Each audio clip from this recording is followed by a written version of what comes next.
All right, well, we'll get into it then.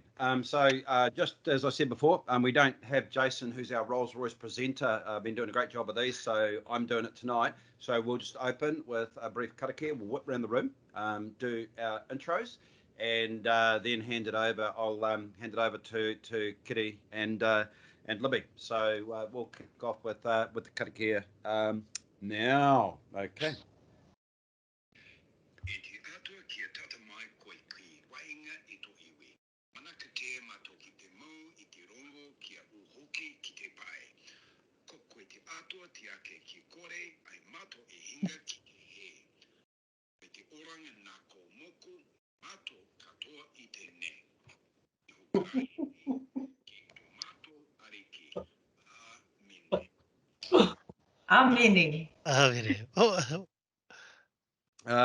Okay, so I'm born Winiata and I'm hosting this evening, and I basically stepping in for Jason Fox.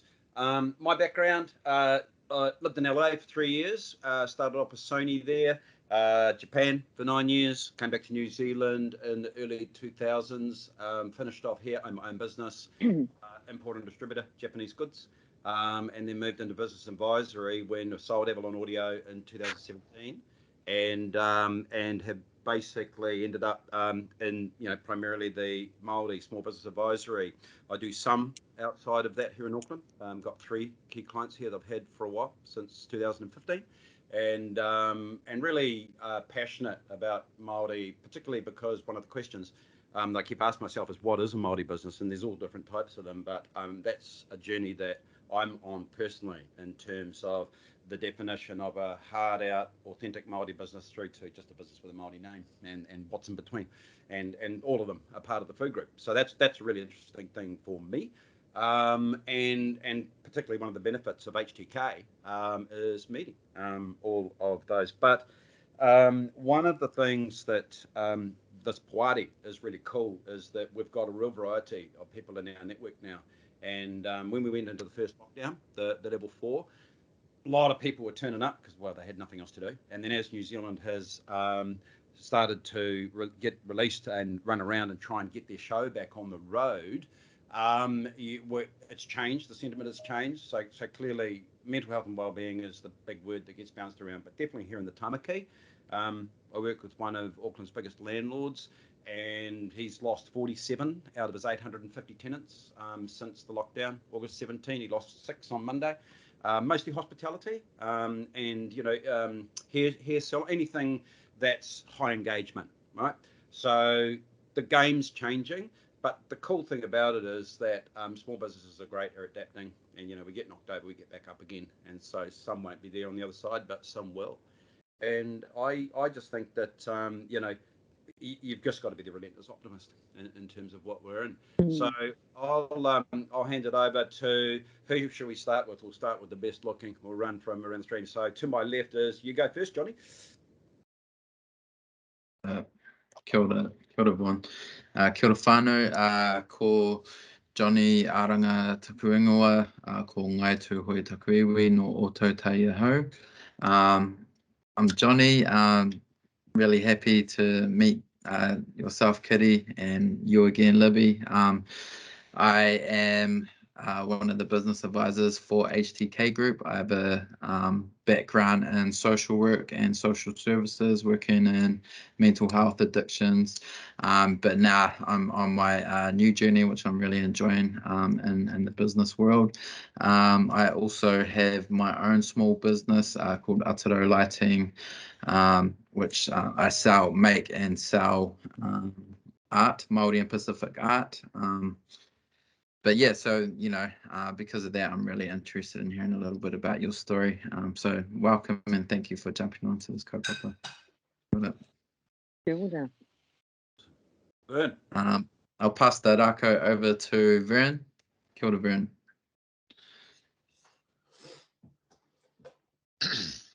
Kia ora, bro. Kia ora, everyone.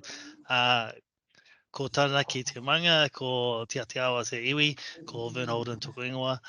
One of the HTK advisors down here in Otatahi. It's a really cool opportunity to hang out and work with these cool businesses and meet cool people like yourselves. My background is in manufacturing industry, doing everything along the supply chain. Always learning, but also got to lead a few of them as well. So everything sort of from like purchasing through to sales.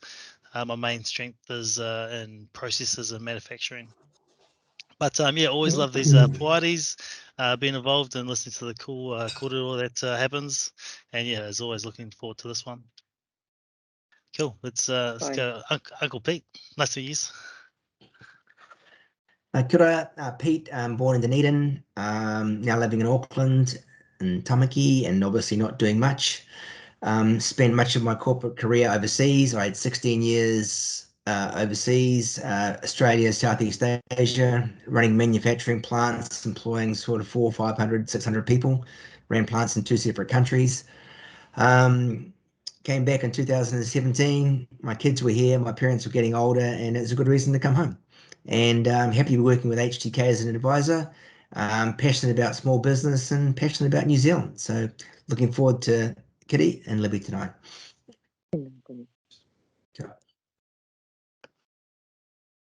Thomas.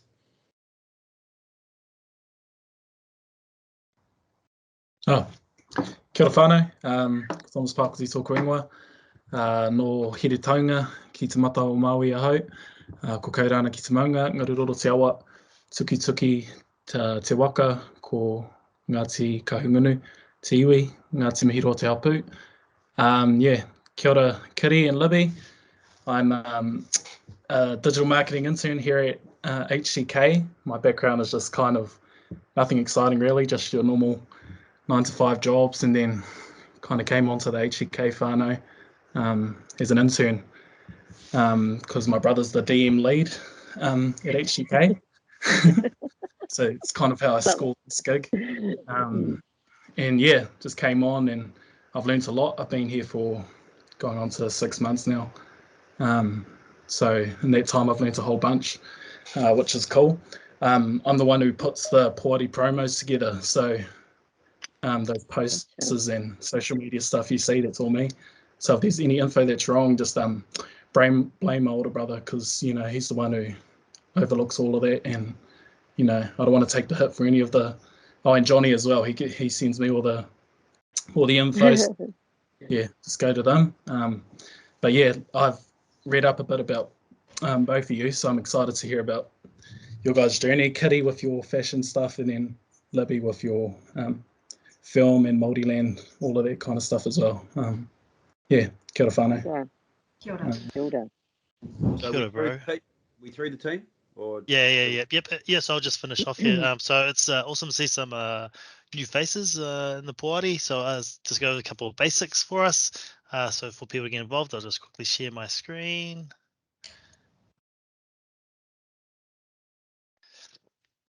Okay, I'll try it.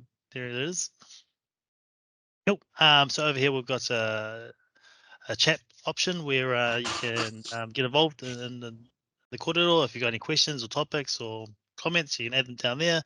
You got some emojis over here. We can also react to what people are saying or put your hand up if you have a question, and the speaker at the time can get you involved.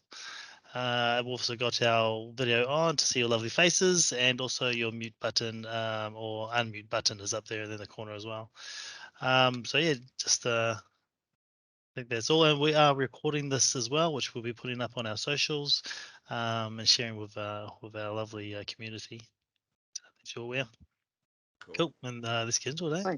Yeah, right. Okay, we'll hand it over. So you're sharing the stage tonight, Libby and Kiri, and really in terms of write your own brief on this one. So we're really just keen to hear about you, because from our perspective coming in here, you're a classic example of the wahine are leaving the men in the dust with a lot of stuff in the small business and entrepreneurial sector, but also your huge names out there. So we're very lucky to have you here from a creative perspective. And the interesting thing is you're from completely distinctive in the creative space, but different walks. So therefore, I think the audience tonight will be really keen But like I said, just go hard about whatever you like. And if it's okay with you, we kind of invite people to just jump in and ask questions if they think there's something really interesting. So to get a bit of engagement going. So that's the call out to everyone sitting out there. If you hear something that flags, just put your hand up and I'll drop you in straight away. Okay. Any, meeny, miny, mo. I think, Kiri. Kia ora Vaughan. Kia ora koutou, ko Kiri tōku ingoa, ko Ngāpue, ko Ngāti Hine, ko Ngāti Maru, ko Ngāti Haua o ku iwi. Nā mihi ki te kaupapa o tēnei pō, e pāna ki te Pākehi Māori, he tino tata ki tōku nākau. Thanks so much for having me along tonight, and especially with one of my best mates, Libby. So whenever I get a little bit flustered, I know I can quickly throw the rako over to her to pick up that. She's the best storyteller in the universe, by the way. So you'll be thrilled by her kōrero this evening. I hate talking with her actually because she's such a great storyteller and makes me sound real boring. But nā mihi ki te HKA mō te Poari sessions, tino pai te kaupapa, and lovely to meet and see all the new faces here this evening and within HTK. Huge fan of Renata and the mahi that he's been doing over the last few years, and was lucky enough to have Renata and Vaughan come and speak at one of our KΑHUI Collective wānanga. So ngā mihi nui ki a koutou. We were just saying earlier that Libby and I rang each other very quickly to say, what are we talking about tonight? So I'll just run you through, if you don't know who I am or what I do. I co-founded actually, Kiri Nathan Limited back in 2010 with my husband. Jason still had a full-time job, so I pretty much ran the business by myself up until this year. We started off as green as you can get. I'd studied in fashion, but 20 years prior to sort of starting the business, and I really had no idea about anything. I didn't know how to register a business. I didn't know how taxes worked. I didn't know what the supply chains looked like or what the manufacturing industry looked like when I first started out. And so the past 11 years have just been a process of learning as we went and sort of growing as we went. And I'd like to really think, I believe that the fundamental difference between us falling over earlier or being where we are today has been that we've just remained tūturu and pono to our kaupapa and to our value set, which was to be unapologetically Maori. And so that didn't really fit in with the industry that we started out in, and we had closed doors everywhere. People actively went out of their way to make sure that we weren't stocked in stores, and our pathways into market were shut down. And Kiri, can I jump in there? Did Yeah. you say that you weren't stocked in stores because you were Maori? Yeah. Well, because our brand, not because I was Maori, because our brand was so. No, that's it. I meant the same thing. Hard out. Yeah, so our brand, our aesthetic and our business, and especially when we first started out, was very, very strongly Maori through the kakahu, through the clothing, and people would stock pounamu, but they'd only stock the pounamu like in places like the museum or the poi room or so forth, and people would look at the woven pieces in the same way. It was like art, but as a brand, we weren't considered fashion because nothing like us had existed before. So it was really hard to figure out what we were, and we didn't fit into any of the boxes that already existed. So we kind of, to me, it felt a little bit like bullying, and not a big fan of bullies. So just dug my heels in and found different ways to market. So started building relationships within the corporate sectors, government sectors, entertainment sectors, and we just stayed true to what our aesthetic was. And eventually what happened was we started to be offered opportunities that nobody else was in the New Zealand fashion industry, simply because nobody else was offering what we were.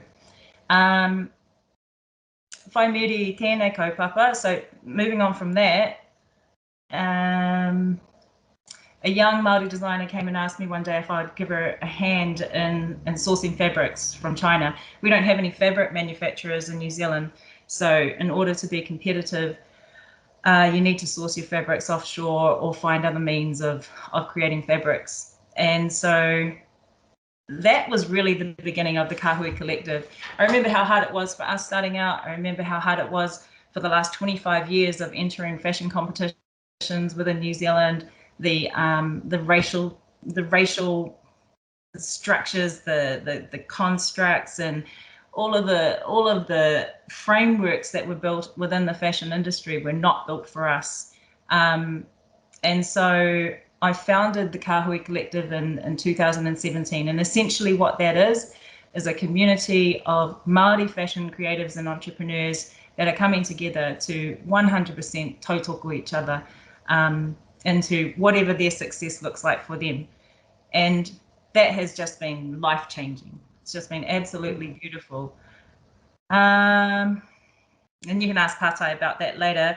But this year, I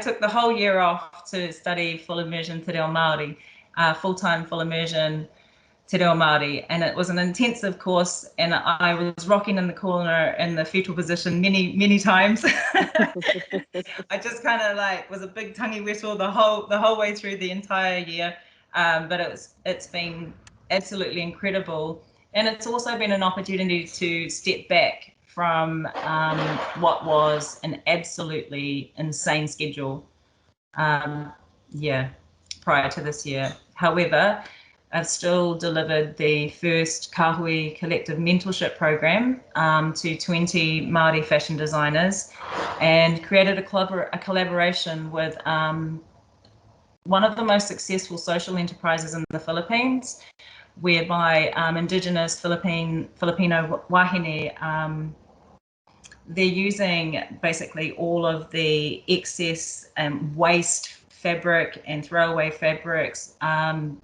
that are built up in the Philippines and recreating product from them. So I'm collaborating on a bag line or luggage line and with them at the moment, and that's been wonderful. And they have hand weavers that have been weaving different pūrākau into the peke and kete, which has been just a wonderful thing to do on the side and keep the sort of like creative juices rolling while this really intensive reo year's been rolling out.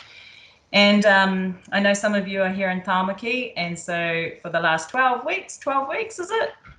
We've been in lockdown. It's an interesting thing, COVID.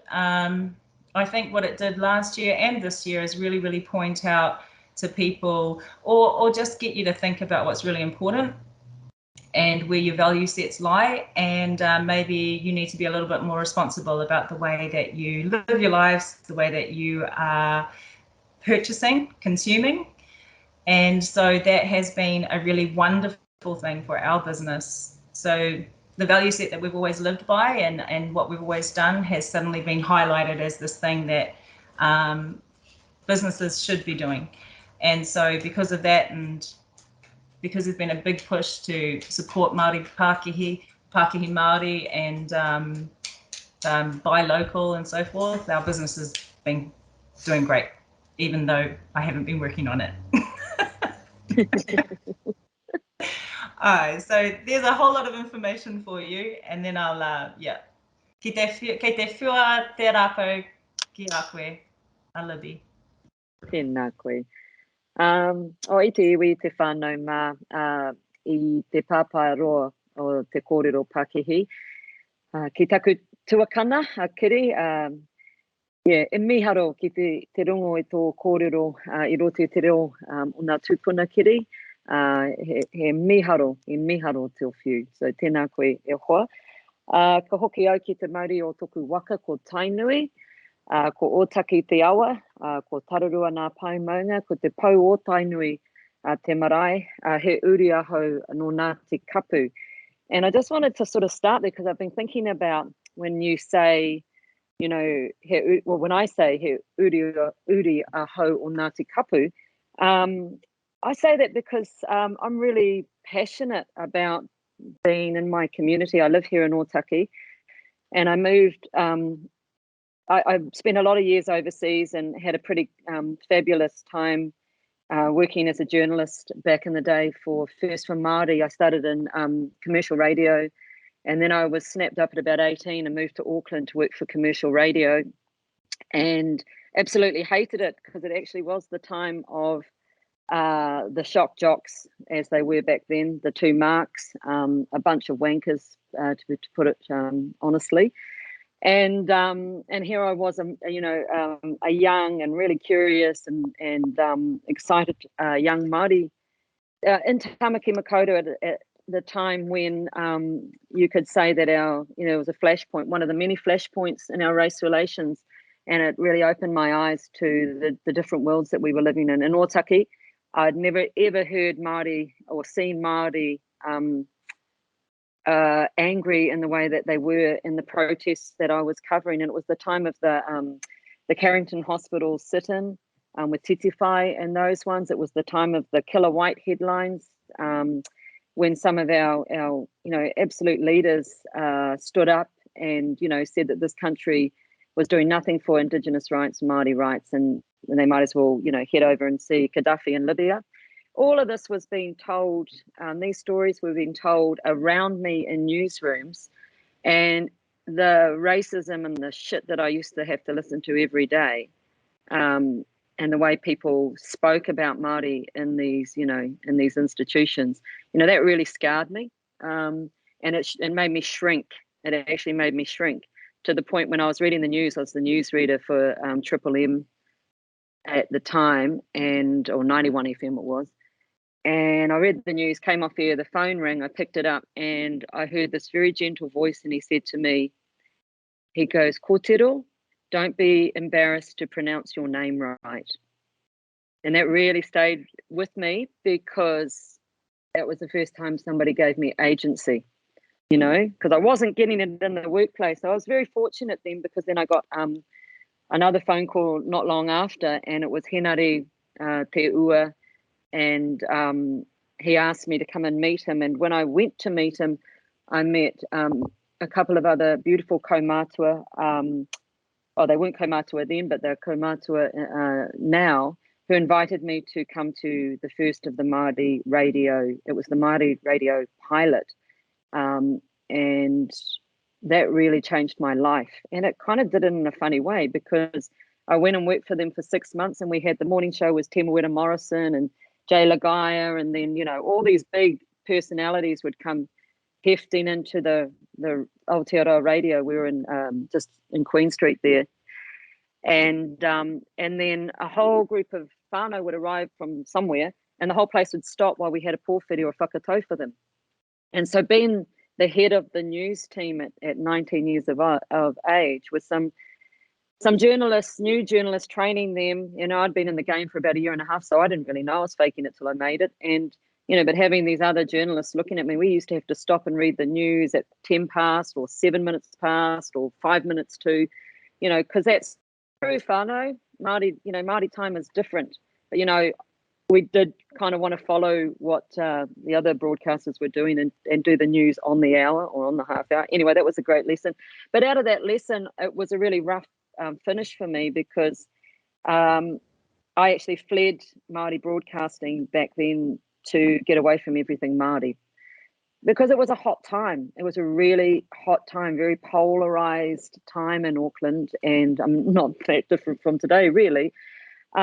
And I ran away to the ABC in Australia, and I spent a lot of years in Sydney working for the ABC, for Triple J, for Parliament, for ABC National, reading the news, writing the news. I wanted to be a war correspondent, and I got as far as a number of interviews to go and work in Asia and cover the Asia region. But the thing it came down to was that I had to become an Australian citizen. And that's when the rubber hit the road for me, because there's no way I was going to give up being He Uri o Ngāti Kapu. So I just travelled and did everything, possible that I could in those years. I worked on super yachts, sailed racing yachts, crewed yachts across the Atlantic because I really love being on the water. So coming home to Otaki, firstly to Auckland and setting up in production, setting up as a documentary maker. Really, I just love listening to people's stories.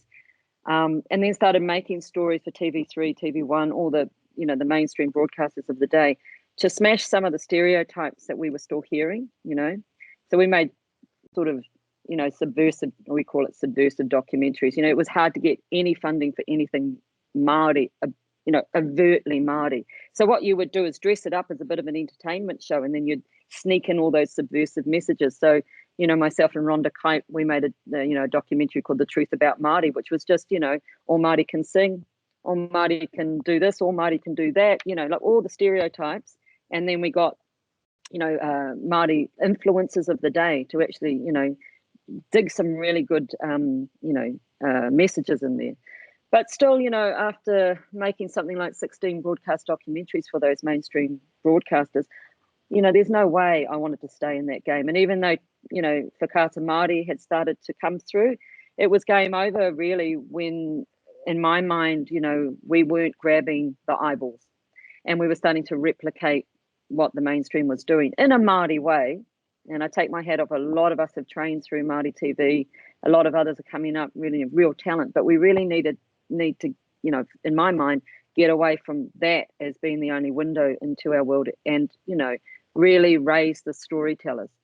So I go back to this, to my where I started with this kōrero is like some 10 years ago, the transformation of this industry, this media industry, and especially, the film industry and, the film industry really, the idea that we can and we should transform this industry really took weight with me, because I got stepped out really by on my marae, because I just come back from yet another fabulous film festival overseas.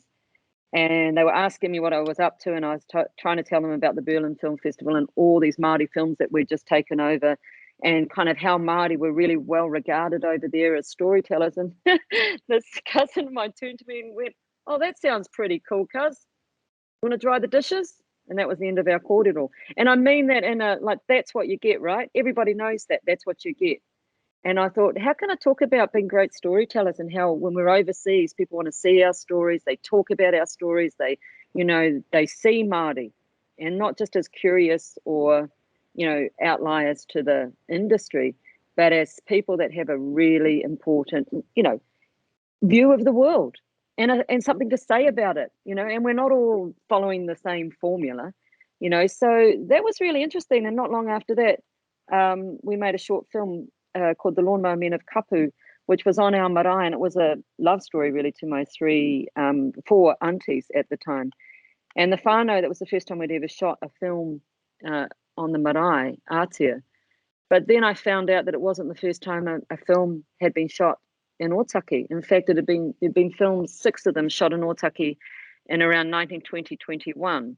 And about that time of making this short film, The Lawnmower Men of Kapu, I discovered this end plate to the funeral and tangi of Heni Today, which is this is how Vaughan and I whakapapa. Heni Today was a great niece of Te Rauparaha, and there's her funeral cortege going down the main street of Otaki, out of Raukua Marae and down the main street of Otaki, 6 black horses, glass carriage, and all the people walking behind it. That still happens in Otaki. And on the back of, and at the end, just this little remnant of this film, there's only something like 21 seconds of this film that exists, came up this end tag, this white writing or white lettering over an end tag, and it said Otaki, the Los Angeles of the South Pacific and home of Māori land films. And it was like a lightning bolt. Like a lightning bolt. I thought, holy hell, who are these Māori land films? And, they had come here from Australia, set up and gone bust, made 6 films. One of them was a Charlie Chaplin-esque type film, apparently. That there's nothing remaining of that, unfortunately, where we get to be the, the silly fellas falling over. And they went bust and went back to Australia. Now we've got the name. We call ourselves Māori Land. We are 9 years young. We've bought the biggest building in Otaki, old building in Otaki's village, and we've refurbished that into the Māori Land Hub, which is a centre of film and creative arts excellence. And we've been doing this on an absolute smell of an oily rag. And all of that has been built on passion, but also, you know, we're part of a continuum. And I think what drives me is stepping into our whakapapa. You know, when we step into our whakapapa, we actually have the opportunity to be the disruptors or the change agents or the transformers that our tupuna envisaged for us. So one of the things that they say about Ngāti Kapu Manuawhiti, is we don't follow the pack. And in fact, if there's a quorum, we generally go, no, I think I need to think about that, you know, or we strategize. But, you know, I had to learn those tools, because if you listen to my earlier story about how I pogoed around the world, I was an opportunist and I freaking had a great time. And then one day I woke up and went, oh my God, now I've got to go and live at home and have some responsibilities, you know? And, you know, the proof is in, well, for me, today and yesterday, because this is what happens now when you get home. You've got a million things that you're trying to do, and the whānau ring you up and they go, hey, there's a kaupapa. Can you and your Māori Land team of young people that you're training come down and film all of our kura and all of our kohanga with the kaupapa of, you know, we are a te reo speaking hapori. And I go down there and I know those kids and I know all of those people there, and they look at us and they look at storytelling, animation, filmmaking, all of these things as a reality for them. They no longer see it as an elitist opportunity or an elitist industry. And so we're transforming the industry here in Otaki from the ground up, working with our young people. And I'm going to close by saying that, you know, we have on our slate, our film slate, we've got a commercial film slate. We've got a training, you know, centre, if you like. I've got 11 young people working with us across animation, production. Some of those young people have been working on short scripts, which some have now been produced. Some are writing series, which are in for funding with NZ On Air. We've been recipients in the last 18 months of all of that screen industry funding. And now they're coming to us and asking us, oh, how do you intend to, you know, help us inform the industry about being more diverse? And I'm like, how about we don't even buy into that anymore and we'll just become the film industry? And that can be replicated around the country. You know, it's not Māori Land's role to be, you know, in your hub, wherever you are in your hapori, your storytellers. But some of your uri are working with us and they'll go back and be your storytellers. And that's the reciprocal cycle that we want to build in, that the industry hasn't allowed. I'm talking about the screen industry in New Zealand, hasn't really allowed us to do, no matter how many papers they write and how many funding, you know, things they come out with. So we're going to transform the industry by being Māori, and as Uncle Whatarangi Winiata likes to say, being Māori 24/7. It's never been a better time to be Māori. And I think that when you said before, Vern, you know, we can call out those and there's plenty of it happening, those businesses, those Pākehī, or those businesses that like to put a Māori name on it. But for us Pākehī, Māori, you know, this is our chance to shine as Māori businesses and be that unique, because the world wants us. The world does want us. We just got to try and get around all of the crap that's stopping us get there. And to my beautiful Kiri, I just wanted to say that, you know, she's been transforming the New Zealand fashion industry by using manakitanga, by actually manaking when you know, you can see, you just have to Google Kiri Nathan. She has met people by offering herself and what she does and the people around her that support her, by offering manaki to these people. And that's a genuine act of solidarity and being Māori, you know, so, and mana motahaki, so e mihi ana ki a koe, taku tuakana. Awesome. Hey, and Libby, just jumping in there on that, because, you know, when I called you up before, Kiri, about, wow, you know, you weren't stopped because you were Māori or whatever, you know, one of the mistakes I make is I beat myself up in terms of people who trade off on being Maori, and I call it Disney warrior, in terms of the opportunity to sort of like cash in, get the big job with the crown or whatever. But I think that the reality is that back here at the grassroots, we have to lead in these matters and not worry about that, because they will come. And I think that's a phase we're going through where the crown are window dressing, you know, a lot of what they're doing. I was in a hui on Monday, and it was really sad seeing, you know, one of my people that really was employed to sit there and tick that box in terms of being their cultural advisor. But that don't matter. But I think that a question for both of you as business owners, you know, from a sort of like getting out of just looking at being a Maori business, often you go, well, it's a balance sheet and it's a P&L and all the numbers. Often you hear about cash flow is a problem, people's a problem, but right now, and amongst all this situation we're in now, would there be one thing, you know, whether it's that you would say is holding you back or is a restriction, and particularly from a government perspective, is there is one thing that the path could be cleared? It's a, you know, because the most common thing I hear is cash flow of people, you know, is the... There's something that happened over those first 11 years of building the business, and I haven't really learned how to articulate it properly, but I think what it is I lost any fear of other people telling me how or why, basically how I was going to run my business. And so I really feel like once you lose the fear of losing something or not being able to find your way or not fitting or whatever, things start to come into your life organically. And as those things start coming into your life, you're able to build ways forward. That probably doesn't help answer your question, Vaughan, because what you're specifically talking about, I think, is how does the government honour Te Tiriti in a way that reciprocates what we are doing and who we are as Pākehā Māori. Well, they don't. Just straight up and down, they just don't. And, you know, REN and HTK is one of those few organisations that can speak and walk in two worlds, right? So more of us need to learn how to be able to speak in that language so that they can hear us. Because once you start talking in a certain way, their ears close off, their hearts close off, and they can't hear you. And so I've learned things from Renata over the years, and from just watching people like Libby, like Kiani from Nuku, and lots of other Māori businesses that have either stopped their growth by not being able to walk in both worlds, or have really accelerated their growth by being able to walk in those worlds. When I say walk in those worlds, I don't mean compromise on your values. I mean walk in those worlds and figure out how to speak in a language that they can hear you so that it can be utilized in your own business. Yeah.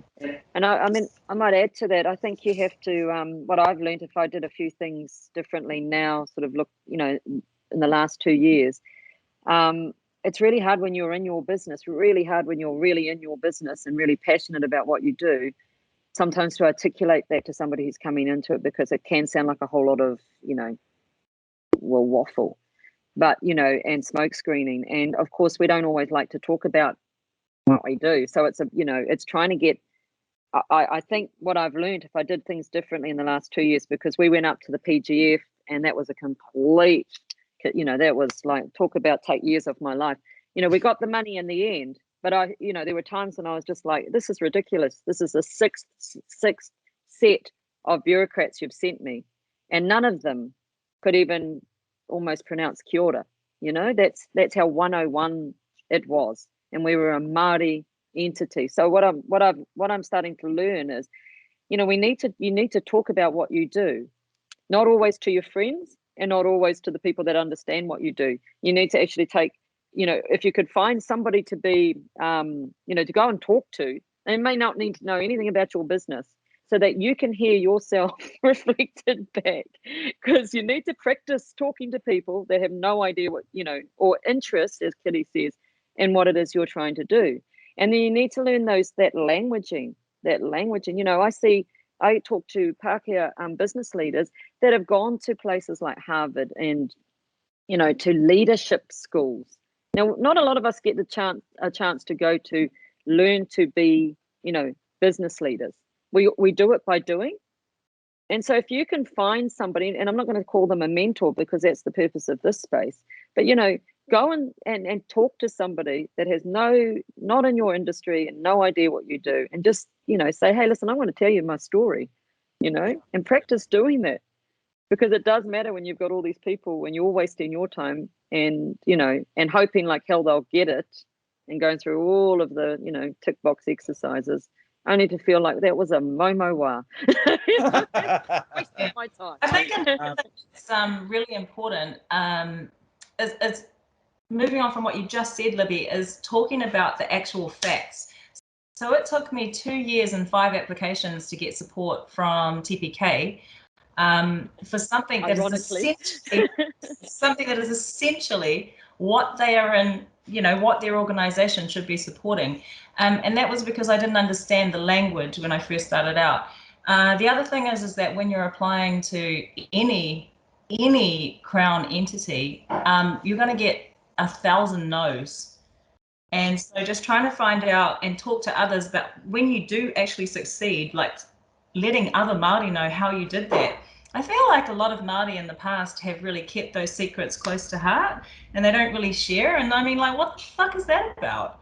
You know, we're here to help each other, right? So and you know, Kiri, on that note, the number of Māori businesses I've been in front of that, like, their ass is on fire, they're going down the drain and they're telling you everything's good. It's like we are the worst at opening our kimono and going, I'm in the shit. You know, it's like that. I see it every day.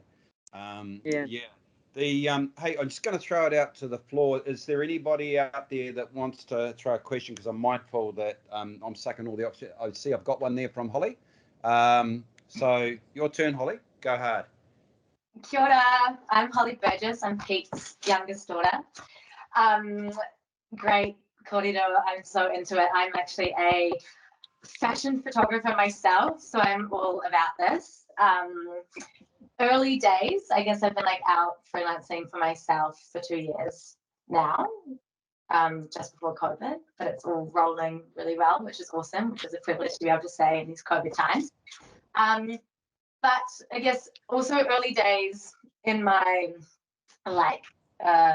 journey as well, so still learning a lot about whakapapa. I'm lucky that I got my sister and my mum who are on our journeys as well, so I'm learning lots from them. But I just wanted to ask, as a young Māori business, I'm trying to slowly, and I'm working also with a lot of Pākehā clients often because it is fashion in New Zealand, so it's kind of what it's in the space that I'm in as well. But as a young Māori business, I'm super proud of who I am every time I step on set, like of who I am. But I often feel like I don't want to be shouting like, I'm Māori, this is who I am. Like I don't feel the need to do that. But every time I step on set, I'm wanting to bring like my whakapapa and like tikanga with me, so that like people know my stance in the space that I'm in. So what I wanted to ask is, did you guys have like tips or any feedback that you wish you would have known earlier to like make sure that you've got your like, you know, your like proud Māori like wahine like stance in any space that you're in without having to like openly shout it? Or was there anything that you would like bring with you to like make sure that like kind of, I don't know, to put things in their place without having to like wear your green stone all the time and like all of that, you know, like that's how I feel sometimes. So I get that. I totally get that. I mean, my biggest tip is like, if it don't feel right, get off that set, you know. Don't stay on that set. And I mean, I've had to learn that recently, and you know, I'm thinking, what am I doing learning that recently, you know? And that's what we tell our rangatahi, because honestly, it's just not worth the injury that you're going to carry. And you're right, you carry your whakapapa, and you know, and it's as easy, Kiri, as going kia ora every day, you know. It's a good day, kia ora, I'm pleased to see you, you know. That's cool. And people they'll be curious, you know, that what you put in your, like as I said, you carry your whakapapa, so step into it. And you know, every photo that you take, every opportunity you get to talk about your work, you know, it's informed by you know, your tupuna, so it's yours. You know, what would you say, Kiri? Because Kiri knows the fashion industry is not the nicest, like the film industry. They're toxic, man. They can be really toxic. So, you know, that's what I mean. Don't allow it to be around you. And if it means, you know, stepping off the set, step it off, because you don't have to put up with it. It may mean that, you know, you can't eat for a week, but hey, your reputation, your reputation learning to say will no. go, you know? Yeah, learning to say no. I think from my perspective, in the fashion and in your life, I think it's really important to understand that your disconnection with Te Ao Māori is yours and it's personal. So whatever feels comfortable to share, do that. Don't prescribe to the things that you're told are the way to be Māori. Being Māori, it comes from inside you, and I think it's really important, and I wish I had have known this earlier, to answer your question, is that it's not your fault that you've been disconnected from your culture in any way. It's not your fault that you're still on that haidinga of connection, you know, wherever you might be. It might be at the beginning, middle way through, or you might be what people love to call tūturu Māori.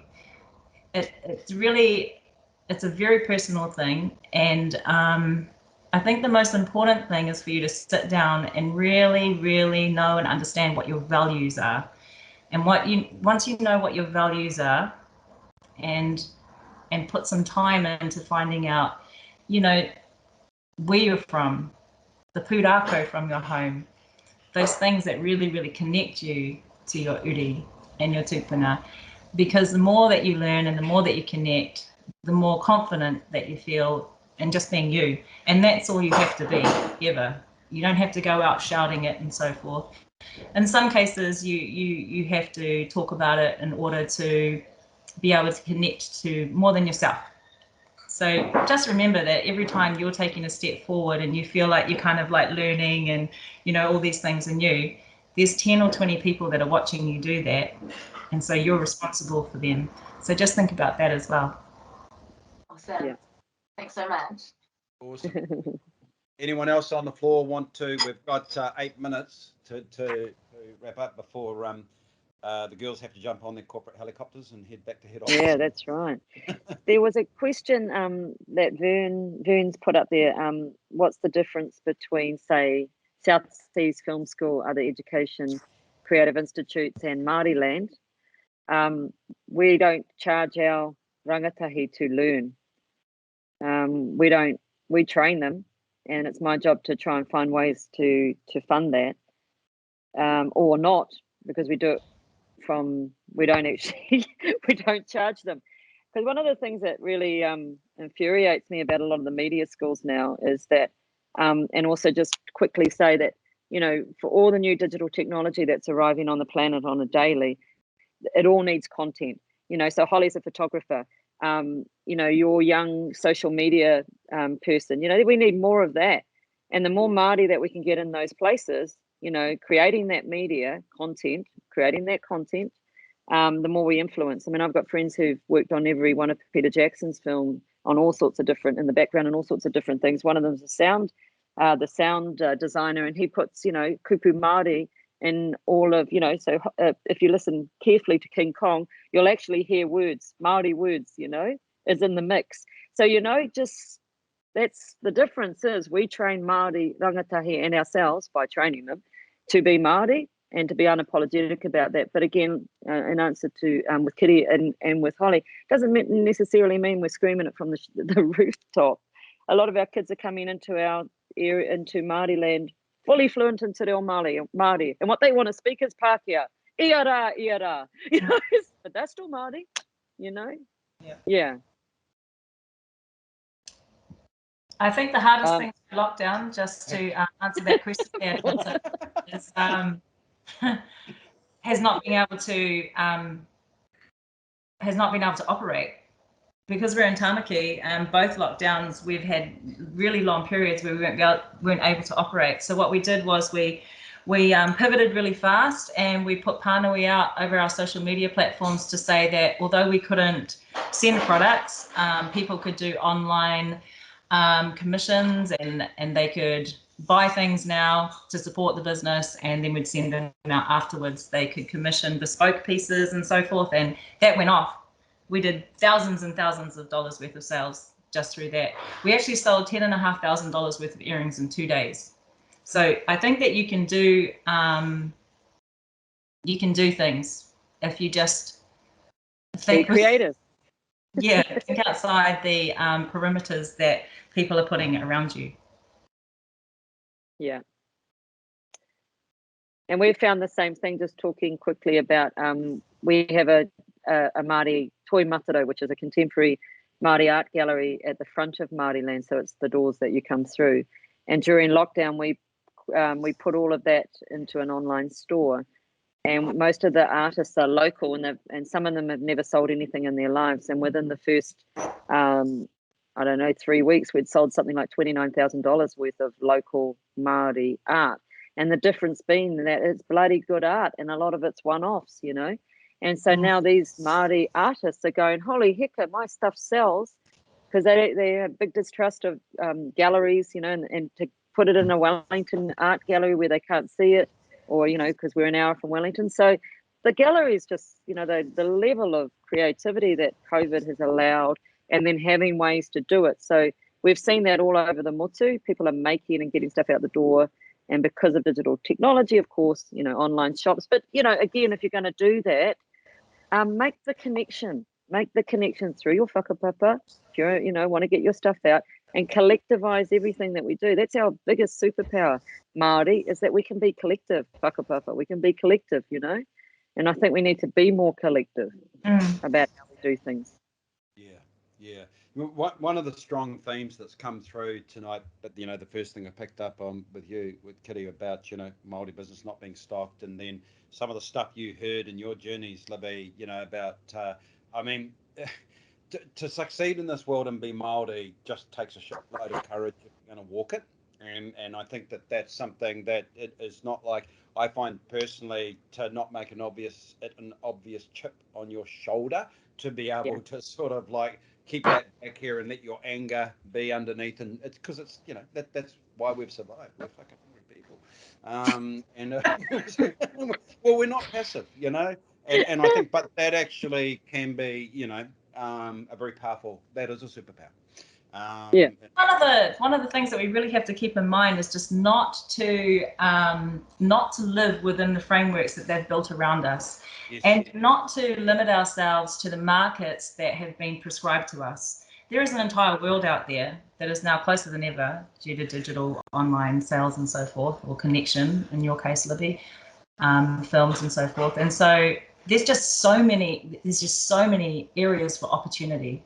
So many, but the thing that we can do as Māori is start sharing more, and really important information, not just, oh, hey, how's it going? You know, great shoes or whatever, like really sharing the important information that helps people grow. That's a really key point, Kiri, in terms of we are still quite a fragmented community, and I think there is a lot of opportunity to weave together all the cool stuff that's going on around the country.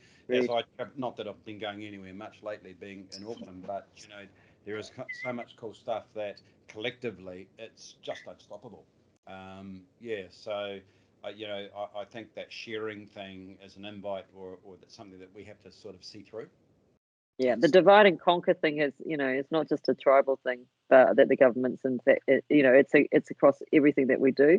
The divide and conquer, the, you know, scarcity of resource, you know, we've got to get beyond that. So, you know, pay it forward, and be, you know, use it as a circular economy. I mean, let's get to a point where we're actually trading with each other. I mean, you know, Māori agribusiness is the biggest, you know, the fastest growing, you know, in the economy in the country. So, you know, we could use that to our advantage. And you know, that's right. And there was a note you said, you know, there's one thing about this lockdown, it's forced us to find other ways to do, not so much the lockdown, but the COVID, you know, find other ways to do business. And I think some really cool innovation has come out of that. But ultimately, we have to move to, you know, clearly elimination is gone, and now it's suppression. We're going to live with it, right? It's going to be a flu of some form within a couple of years. So for us, it's about transitioning into, you know, just getting on with life. And I suppose in the short term, it's just hoping that our government removes some of those barriers. I've been able to get out there and let the economy breathe again. Exactly. Yeah. But hey, we've only got a couple of minutes to go. So I see that Sarah, our Ngāti Kahu, Ngāti Hine, Whanaunga has put her hand up, and go, Sarah. Hei a koe. Hei a koe. Okay, tēnā koutou, kia koutou. He nui te mihi kia kōrua mō tō kōrua kaupapa kōrero, tēnā kōrua. Yeah, I'm Ngāti Hine, Ngāti Kahu. So my question is, as a person that gets very distracted by whānau hapu mahi, which is mahi aroha, and then also trying to, actually earn some money, trying to get the, different things going. How do you both, and also jump on you, like I see that you do diverse things. How do you both do it? Well, I have 5 tamariki and 3 mokopuna, and we have 3 businesses that we run, and honestly, I have lists to Africa. My hallways are I'm a list person, so I've moved that onto a digital platform now, so that my husband had to come into the business this year because doing the year-long immersion meant that the businesses were like just falling over. So he's for the first time come into the businesses this year, which is wonderful because now I get to boss them around in mahi and at home.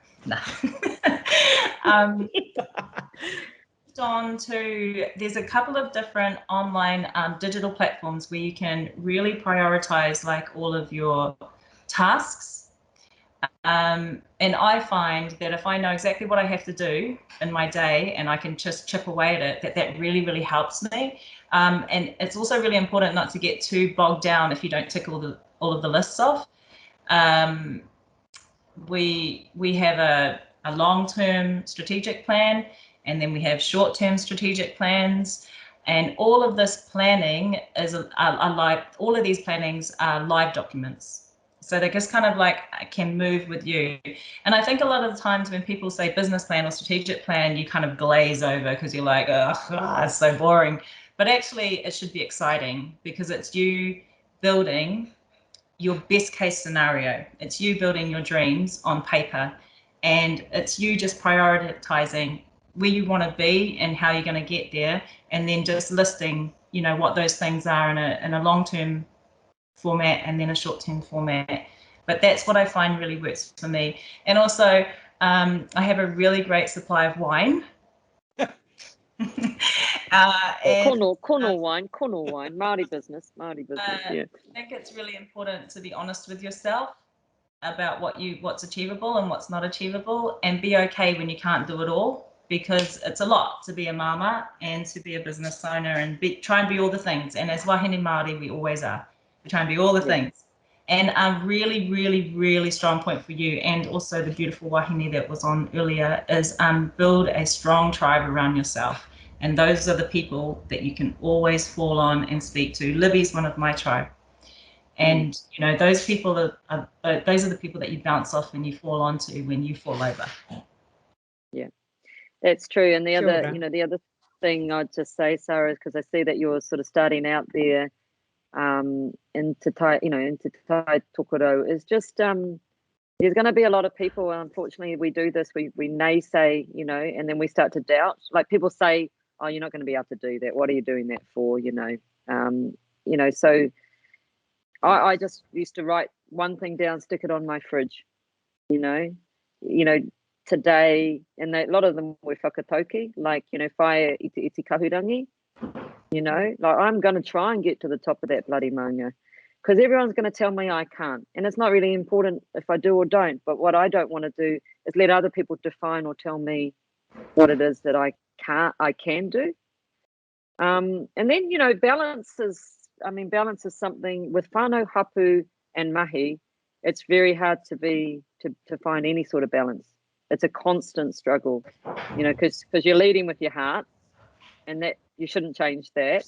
So I guess just, you know, don't beat yourself up. It's like the little engine. I can.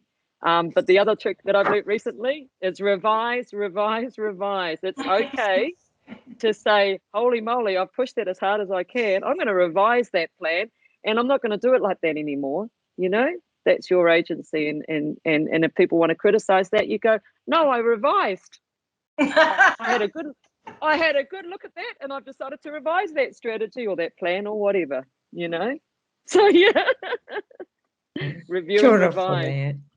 Yeah. Kia ora for that. Hey, we're parameters, eh? Like, be really aware of how much energy you have and what you can do and what you can't do, and really be aware of people that are around you that take your energy or give you energy, because that's really important, especially with whānau things. Nice. Kia ora for that. Yeah, we've hit the 8:35 mark now, and really been an awesome session. Appreciate it. Really keen to hear for the guy we all work for over there, Renata, and so, bro, do you want to jump in and have a bit of a kōrero? Yeah, kia ora Vi. Mihi kia korua. There's nothing much I'm going to add because all the magic's already been said. But I just wanted to let everyone know that we're partnering with Māori Land to run some workshops this Friday and Saturday for those businesses who are looking to grow, existing businesses looking to grow, and also those businesses who are startups. And so hit our webpage and the Māori Land webpage for more information. And there'll be also workshops happening next year in February and March as well with Māori Land. So that's just, I just wanted to plug that, but I don't want to take thunder, Vaughan. I'll throw that over to you. But cheers, Kiri, and see you on Friday. Yeah, yeah, awesome. And you know, I'm pissed off I can't come down and help out. I wish, you know, when I saw the last sorry, mate. Yeah, but the gates are shut, right? You know the password. It's like at the desert road. Yeah. Hey, awesome having you both here tonight. Thank you so much, and it's been a real privilege to hear from you. And hopefully you'll come back again sometime, because I think this sort of kōrero, you just keep, you know, you keep it going. That is energy. Just advice to, you know, you're lot sitting out there in the gallery. A little trick I do when I'm sitting in these sort of things, I pull up who's in it, take a screenshot of the names, and then look for them like a serial stalker online, connect, because as you know, the Maori small business community, you know, it's finding out who's who at the zoo out there. So you know, hard go out. You know, people will not say, you know, get away from me, sort of thing. I think that's something that we've, you know, the collective soul, we've all got to get together on that part. But hey, you know, thank you, Kiri, thank you, Libby. It's just awesome session. So we'll close off and we'll let you get back to your whānau. So you're in the Tamaki lockdown, you're in Otaki. Jealous. You'd love to go down the beach tonight and get some of that fresh air into the lungs. But yeah, it's not too bad. But the coffee's better in Auckland. So, you know, it's got something. Okay. Hey, thank you, everybody. And, you know, Poari, and we'll close off with a karakia. Okay?